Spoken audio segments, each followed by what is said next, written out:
Hello बच्चों, welcome to TSF class. पिछले video में हम जर्मनी, इटली और ब्रिटेन का यूनिफिकेशन पढ़े थे।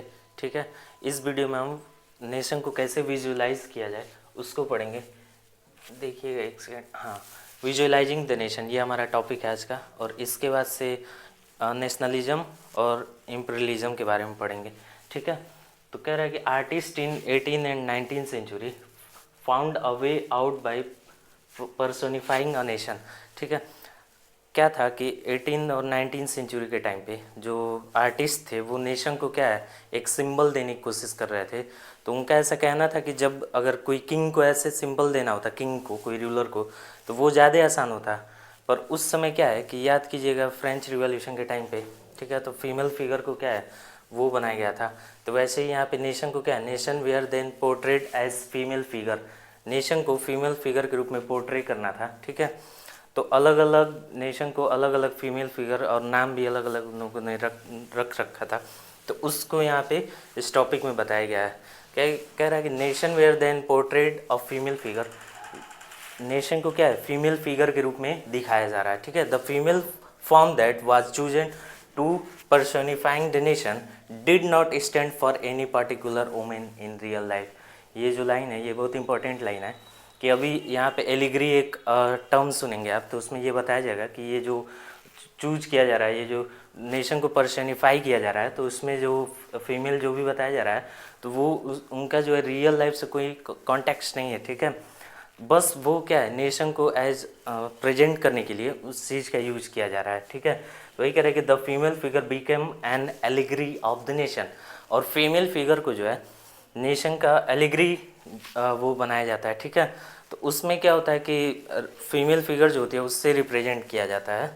देखिएगा इधर लिबर्टी, जैसे कुछ सिंबल यूज किए जा रहे थे, जैसे लिबर्टी को रेड रेड कैप ब्रोकन चैन से क्या है इंडिकेट किया जा रहा था, और जस्टिस जो है blind folded woman carrying pair of weighing scale, जो आंखों पे क्या है पट्टी बांध के और ये वेइंग स्केल को लिए हुए जो फीमेल खड़ी रहती है उसको क्या है जस्टिस से नोटिफाई किया जा रहा था। ठीक है, similar female allegories were invented by artist in 19 century, कुछ ऐसे ही सिमिलर एलिग्रीज हैं जो कि नोटिफाई किया गया था। देखिएगा फ्रांस, फ्रांस को क्या मैरियान। ठीक है, जर्मेनिया जो है become the allegory of the German state, और जर्मन उग जो है किसके लिए स्टैंड फॉर हीरोइज्म। तो ये क्या था सिंबल्स थे जिनका यूज किया जा रहा था। थोड़ा एक बार ये आपके विजुअलाइजेशन द नेशन का, विजुअलाइजिंग द नेशन टॉपिक का समरी था, बुक को हम एक बार थोड़ा देखते हैं। वही चीज़ है, कह रहा है कि while it is easy enough to represent a ruler through a portrait और अ स्टेचू, ये बहुत ही आसान होता क्या कि किसी रूलर को क्या किसी पोर्ट्रेट या स्टेचू से क्या वो डिनोट करना। How does one go about giving a face to a nation, artist in 18th and 19th century found a way out by personifying a nation. क्या है जो आर्टिस्ट थे 18-19 सेंचुरी के, उन्होंने एक वे डेवलप किया, क्या way out by personifying a nation. In other words, they represented country if it were a person.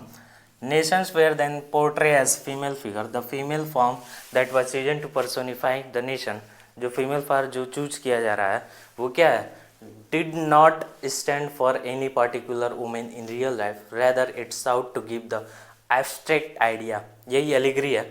ठीक है, कोई एब्स्ट्रैक्ट आइडिया हो, कोई सिंबल हो जिससे क्या हो पूरे नेशन को क्या किया जाए, जोड़ा जाए, बताया जाए। ठीक है, तो ये जितने भी ये फीमेल फिगर जो डिनोट किया जा रहा था, बताया जा रहा था, ये इसका कोई रियल कॉन्टेक्स्ट नहीं है, कोई रियल में स्टैंड नहीं करता था, पर क्या है पूरे नेशन को इंडिकेट करने के लिए, जोड़ने के लिए। ठीक है, तो वो फीमेल फिगर के रूप में बताया जा रहा था उसमें। That is the female figure become an allegory of the nation. ठीक है, you will recall that during the French revolution, आप याद कीजिएगा फ्रेंच रिवॉल्यूशन के टाइम पे क्या artist use the female allegory to portray ideas such as liberty, justice and the republic. ये तीनों चीज़ जो है इसके लिए क्या है आर्टिस्ट जो है वो किसको पोर्ट्रे करते हैं, female. These ideals were represented through a specific object और symbols, as you would remember the attributes of liberty or the red cap, ठीक है, और the broken chain, while justice is generally a blindfolded woman carrying a pair of weighing scale. वही चीज़ है जो अभी हमने आपको बताया कि क्या एक ब्लाइंड फोल्डेड वुमेन है जो अपने आँख पे क्या है पट्टी बांध रखी है और वो एक वेइंग स्केल को क्या है हाथ में पकड़ी हुई है, तो ये किसको डिनोट करता है? जस्टिस को, ठीक है। Similar female allegories were invented by artist in 19th century to represent the nation. In France she was Marianne, ठीक है। फ्रांस में क्या अभी हमने आपको बताया टॉपिक में जो हमने लिख रखा था उसमें फ्रांस को मैरियान से क्या है डिनोट किया जा रहा था, जो फीमेल एलिगरी थी मैरियान, ठीक है। A popular Christian name which underline the idea of a people nation, ठीक है। The red colour, the try colour, red cap, the try colour, ये सब क्या है इससे इंडिकेट, ये सिंबल्स हैं जिससे क्या है इंडिकेट किया जा रहा था। National symbol of unity and persuaded the them to identified with the Marianne image were mark down coin and stamp. क्या ये रहा है कि मैरियान जो इमेज था जो बनाया गया था, ठीक है, उसको क्या स्टैम्प और क्वाइन पे भी क्या यूज किया जा रहा था। Similarly Germania become the allegory of the German nation, और जर्मेनिया को जो है जर्मन नेशन के एलिग्री के रूप में बताया गया है यहाँ पे। In visual representation Germania wears a crown of oak leaves. ये देखिएगा कभी कभी आपको क्या है मैच द फॉलोइंग में ये जितने भी सिंबल्स हम बता रहे हैं आगे आपकी बुक में भी दिया होगा, ये देखिए ये कभी कभी मैच द फॉलोइंग में आपके बुक में आपके पेपर में क्या है आ जाता है ऐसे मैच द फॉलोइंग। तो क्या है ये सिंबल जो किसको डिनोट कर रहा है? जैसे एट्रीब्यूट है वो सिग्निफिकेंस, ब्रोकन चेन किसको? Being freed, breast plate with eagle, symbol of the German empire strength, ठीक है। क्राउन ऑफ ओक लीव्स किसको डिनोट कर रहा है? Heroism, sword readiness of fight, olive branch around the sword, willingness to make peace, black red and gold tricolour किसको denote कर रहा है? Flag of the liberal nationalist in 1848 banned by the dukes of the German state. ये जो notation है इसको आप क्या है एक बार लर्न कीजिएगा, लर्न करने के बाद से देखिएगा शायद 2023 में ये पूरा मैच द फॉलोइंग में आया हुआ क्वेश्चन है, ठीक है। अब आते हैं हम लोग आगे की तरफ, देखिएगा नेशनलिज्म एंड इम्पीरियलिज्म। अब दोनों में डिफरेंस है। नेशनलिज्म क्या है कि जब भी कोई भी देशभक्ति की भावना हो, देश प्रेम की भावना हो तो क्या है नेशनलिस्ट सेंटिमेंट बोला जाएगा। जैसे जो लिबरल्स थे वो किसको? डेमोक्रेसी, इक्वलिटी, इन सब चीज़ों पे क्या है ज़्यादा जोर देते थे। कह रहा है कि by the last quarter of the 19th century nationalism no longer retain it's idealistic liberal democratic sentiment of the first half of the century. जो नेशनलिज्म की जो धारणा थी वो कह रहा है कि वो संकीर्ण हो चुकी थी इस समय तक आते आते, थोड़ा क्या है वो वाली धारणा नहीं थी जो उस समय नेशनलिस्ट सेंटिमेंट की धारणा थी जो नेशनलिज्म को बताता था, ठीक है। अब क्या कह रहा है कि इसीलिए बाद में जो कंजर्वेटिव थे, पहले क्या है कि कंजर्वेटिव को हटाने के लिए लोग रिवॉल्यूशन वगैरह रिवॉल्ट वगैरह करते थे। अब जो है कंजर्वेटिव क्या है अपने पॉलिटिकल डोमिनेशन इन सारी चीज़ों को बढ़ाने के लिए अपनी तरफ से ही क्या है नेशनलिस्ट सेंटिमेंट को प्रमोट करने लगे थे, ठीक है। तो वही चीज़ यहाँ पे बताया जा रहा है कि जो पहले नेशनलिज्म की धारणा थी वो बहुत क्या है सीमित हो चुका था, संकीर्ण हो चुका था, ठीक है। तो वही यहाँ पे लिखा हुआ है written it's idealistic liberal democratic sentiment of the first half of the century but become a narrow creed with the limit ends, ठीक है। During this period nationalist group become increasingly intolerant of each other and everybody ready to go to war. अब देखिएगा ये जितने भी देश थे यहाँ पे during the period of nationalist group become increasingly intolerant to get ready to war, ये सब क्या है एक दूसरे से ही वार करने के लिए क्या है तैयार बैठे हुए थे। The major European power in turn manipulated the nationalist aspiration of the subject people in Europe to further their own imperialist aim. अब अपने इम्पेरियलिस्टिक जो एम है उसको पाने के लिए जो मेजर यूरोपियन पावर थे वो सब क्या है इनके एस्पिरेशन, इनके डिजायर को पूरा करने के लिए नेशनलिस्ट सेंटिमेंट जो था उसको ये लोग क्या है प्रमोट कर रहे थे। The most serious source of nationalist tension in Europe after 1871। देखिएगा यहाँ पे एक बाल्कन की समस्या आ गई थी 1871, नेशनलिस्ट एंड इम्पेरियलिज्म, ठीक है। Last quarter of the 19th century nationalism no longer retained is its idealistic liberal democratic sentiment of the first half of the century। देखिएगा ये टाइम पीरियड क्या है 1875 to 1900। क्या टाइम पीरियड है 1875 to 1900, किसका? First quarter of the 19th century, ठीक है। The most serious sources of nationalist tension in Europe after 1871 was the Balkan. Balkan की समस्या अब ये क्या थी कि बाल्कन वाले जितना भी एरिया है, अभी देखिएगा आपको मैप में मैं थोड़ा दिखाता हूँ। हाँ, ये देखिएगा, ये वाला हिस्सा क्या है, पूरा जो है बाल्कन था, ठीक है। अब इसमें जो जितना एरिया है ये सब क्या है, ऑटोमन एम्पायर के द्वारा क्या है, कवर किया गया था, ठीक है। ये वाला एरिया जो है ऑटोमन एम्पायर के द्वारा कवर किया गया था, ठीक है। अब बाल्कन का जो लार्जर हिस्सा था वो किसके द्वारा, ऑटोमन एम्पायर के द्वारा कवर कर लिया गया था। तो उसी के बाद में ये लोग बोलते हैं कि ऑटोमन एम्पायर क्या है, साउथ टू स्ट्रेंथ इटसेल्फ। अब ये लोग अपने आप में क्या है, आज़ादी चाहते थे। जितने भी देश अभी बने हुए हैं यहाँ से, ये कंट्री अलग अलग हैं, देखिए बुल्गारिया है, रोमानिया है, Montenegro, Bosnia Herzegovina, Romania, Bulgaria, Albania, Greece, Macedonia, Croatia, Bosnia Herzegovina, Slovenia, Serbia and Montenegro. ये सारी कंट्री क्या है, ये बाल्कन कंट्रीज थी, ठीक है। अब इसमें क्या होता है कि ये जितनी भी कंट्रियाँ थी, ऑटोमन एम्पायर का क्या है, शासन था वहाँ पे। ऑटोमन एम्पायर ज़्यादातर हिस्सा जो है कवर करके रखा हुआ था, तो उससे ये लोग क्या है, आज़ादी चाहते थे, ठीक है। और उसके बाद से जब ये लोग अपनी आज़ादी को उठाते थे तो अपने हिस्टोरिकल चीज़ों को भी ये लोग बताते थे कि पहले हम लोग क्या थे, कैसे आज़ाद वगैरह थे। और देखिएगा अभी आपकी बुक में भी लिखा हुआ है वो चीज़, large part of the Balkans was under the control of the Ottoman empire, ठीक है। ज़्यादातर हिस्सा क्या है, ऑटोमन एम्पायर के द्वारा कवर किया गया था। अभी जब इस समय के मैप में आप देखेंगे तो ये है, देखिए ये वाला हिस्सा,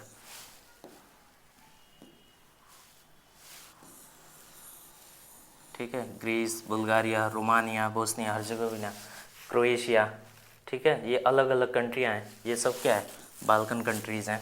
अभी ये क्या है, सब अलग अलग कंट्री हो गई हैं। उस समय ऑटोमन एम्पायर सबको क्या है, कवर किया हुआ था। The Balkan state were fiercely jealous of each other. उस टाइम पे क्या है, ये जितने भी बाल्कन स्टेट थे ये सब एक दूसरे से क्या है, जल रहे थे। मतलब जलन की भावना थी कि हम अपनी टेरिटरी को क्या करें, और ज़्यादा एक्सपेंड करें। Each hope to gain more territory at expense of the other. सब क्या है, अपनी अपनी टेरिटरी को बढ़ाना चाहते थे, ठीक है। तो ये तनाव एक तरह से जनरेट हो गया था उस टाइम पे, और उसी को लेके जितने भी मेजर यूरोपियन पावर्स थे वो सब आए, और लास्ट में क्या हुआ, वर्ल्ड वार होना शुरू हुआ। तो ये कॉजेज़ है, पूरा बाल्कन का समस्या आप बताएंगे जब आपके बुक में आएगा कि फर्स्ट वर्ल्ड वार का मेजर रीजंस क्या थे, कॉजेज़ क्या थे। तो ये पॉइंट्स आप उसमें क्या है, नोट डाउन करेंगे। एक बार अपनी बुक को देखते हैं हम थोड़ा। Nationalism and imperialism. By the last quarter of the 19th century, nationalism no longer retained its idealistic liberal democratic sentiment of the first half of the century. मैंने अभी आपको बताया कि नेशनलिज्म जो है, नेशनलिस्टिक जो सेंटिमेंट थे वो पहले जैसा नहीं रहा अब जैसे पहले था, ठीक है। तो उसको ये लोग बता रहे हैं कि उसकी धारणा जो है, जो नेशनलिज्म की धारणा है वो सीमित हो गई है, संकीर्ण हो चुकी है, ठीक है। अब इसी में क्या हुआ, 1871 में बाल्कन की जो समस्या थी वो सामने आई। जो अलग अलग एथनिक वेरिएशन के लोग वहाँ पे रहते थे, ठीक है।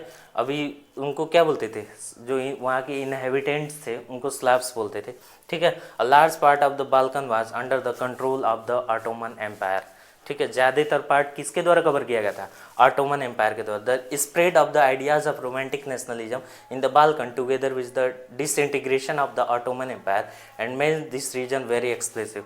बीच बीच में क्या है, जितने भी ये छोटे छोटे स्टेट थे जो कि जुड़े हुए थे, वो सब अपनी क्या है, ऑटोमन एम्पायर जब कमज़ोर हुआ तो ये लोग अपनी स्वतंत्र सत्ता जो है बनाने लगे, ठीक है। तो उसी को बोल रहा है, although the 19th century the Ottoman Empire had sought to strengthen itself through the modernization and internal reform but with very little success। क्या ये रहा है कि जो ऑटोमन एम्पायर था कुछ रिफॉर्म, कुछ मॉडर्नाइजेशन लाने की कोशिश किया, बट वो क्या है, सक्सेस नहीं हुआ। One by one it's European subject nationalities broke away from its control and declared independence. और धीरे धीरे क्या है, एक एक देश करके अपने आप को क्या है, स्वतंत्र घोषित करते गए, ठीक है, अपना स्वतंत्रता को बताते गए। The Balkans people based their claims for independence और political rights on nationality used history to prove that they had once been, एक समय क्या था, इंडिपेंडेंट थे वो, but had subsequently been subjected by foreign power. Hence the rebellious nationalists, the Balkan thought of their struggle and attempt to win back their lost, अपनी वो क्या है, पुराने इतिहास को बता रहे हैं कि वो पहले क्या थे, स्वतंत्र थे, स्वतंत्र हुआ करते थे, फिर जितने भी यूरोपियन पावर थे उनके द्वारा वो अपने क्या है इतिहास को बता रहे थे कि हम पहले जो इतिहास था हमारा उसको हम फाइंड करने की कोशिश कर रहे हैं, ठीक है।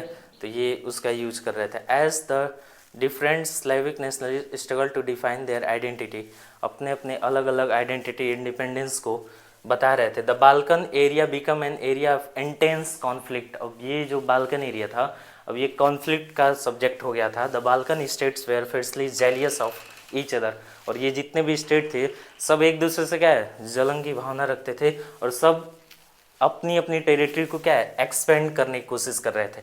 Matter were further complicated because of the Balkans also become the sense of big power. अब बिग पावर कौन थे, रसिया था, ठीक है। अलग अलग country, Russia, Germany, England and Austro Hungary, इनका एंट्री तब हुआ जब ये समस्या क्या है बड़ी हो गई, और लास्ट में क्या हुआ, वर्ल्ड वार हो गया था यहाँ पे, ठीक है। वही कह रहा है कि led to series of war in the region and finally the first world war. अब यहाँ से क्या है वर्ल्ड वार की शुरुआत हो गई, ठीक है।